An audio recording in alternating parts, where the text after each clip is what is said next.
నువ్వు బాగుపడతావనే చెప్తున్నాను. బయటోడికి ఎవరికైనా చెప్తానా నేను?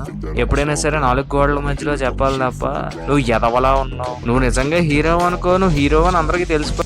పోరంబోకు ఎదవ అన్నారు. బంధువుల నుంచి ఫ్రెండ్స్ వరకు ఆడికి ఏ బొక్క తెలియక, ఆడికి ఏది లేక నీ మంచి గురించి ఆడ రిలేటివ్ అయినా, ఇంట్లో వాడైనా, ఎవడైనా సరే.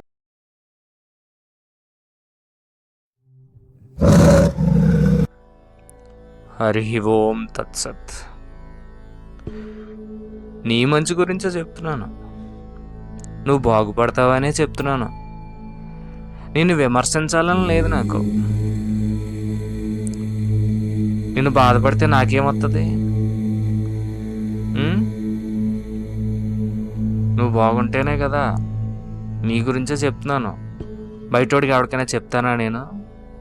మనోడు కాబట్టి చెప్తున్నాను నీకు. బయటోడికి అయితే ఎందుకు చెప్తాను నేను? ఇలాంటి సొల్లు కబుర్లు ఎక్కువ వింటూ ఉంటాం మనం. బెస్ట్ ఫ్రెండ్స్ దగ్గర నుంచి, బంధువుల దగ్గర నుంచి. వాళ్ళు ఏమనంటే తీరా నీ మంచి గురించే, నీ బాగు గురించే అని చెప్తారు. మంచి చెప్పేవాడు ఎప్పుడైనా సరే 4 గోడల మధ్యలో చెప్పాలి తప్ప ఓ 10 మంది ఉండగా, ఒక 20 మంది ఉండగా నువ్వు ఎదవలా ఉన్నావు, నువ్వు బాగుపడలేదు, నువ్వు పిచ్చి ఎదవలా ఉన్నావు అని ఎవరికి చెప్పరు. నువ్వు హీరో అవడానికి ఎదుటోడిని ఎదవని చేసేస్తావు. నువ్వు నిజంగా హీరో అనుకో, నువ్వు హీరో అని అందరికీ తెలిసిపోద్ది. ఎదుటోడిని ఎదవని చేయక్కర్లేదు. నువ్వు ఎదుటోడిని ఎదవని చేసేసి నువ్వు హీరో అయిపోవడానికి వాళ్ళు ఉన్న లోపాలు ఎత్తి చూపిస్తానే ఉంటావు. నువ్వు నీకే బొక్క లేదని, నీకు ఏ సత్తా లేదు కాబట్టి ఎదట ఒకరిని ఎవరినో మాట్లాడలేనో ముందు పెట్టుకొని ఆడిని ఎదవని చేసేసి నువ్వు గొప్ప అయిపోవాలని అనుకొని తీరా ఆడేంటి ఎలా చేస్తున్నావు, ఇలా మాట్లాడుతున్నావు అని తిరగేసి క్వశ్చన్ చేస్తే లేదు నేనేం అంటలేదు, నీ మంచి గురించే చెప్తున్నాను అంటాడు.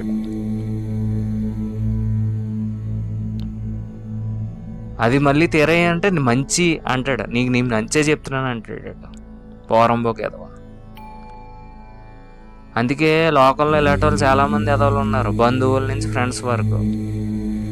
ఆడికి ఏ బొక్క తెలియక, ఆడికి ఏది లేక నిన్ను ఎదవని చేసేసి ఆడి పైకి లేవాలనుకుంటాడు వాడు. అలాంటి ఎదవలతో ఉన్నా ఒకటే, లేకపోయినా ఒకటే. అలాంటి ఎదవలతో సాంగత్యం చేయకూడదు ఎప్పుడూ. ఎందుకంటే ఆడు ఎదగడానికి నేను తొక్కేస్తాడు ఏదో క్షణంలో. మళ్ళీ నేనేమంటే నీ మంచి గురించే తొక్కేసానంటాడు మళ్ళీ ఆటల్లో. అలాంటి ఎదవలకి ఎంత దూరంగా ఉంటే అంత మంచిది. ఆడ రిలేటివ్ అయినా, ఇంట్లో వాడైనా, ఎవడైనా సరే. హరి ఓం తత్సత్.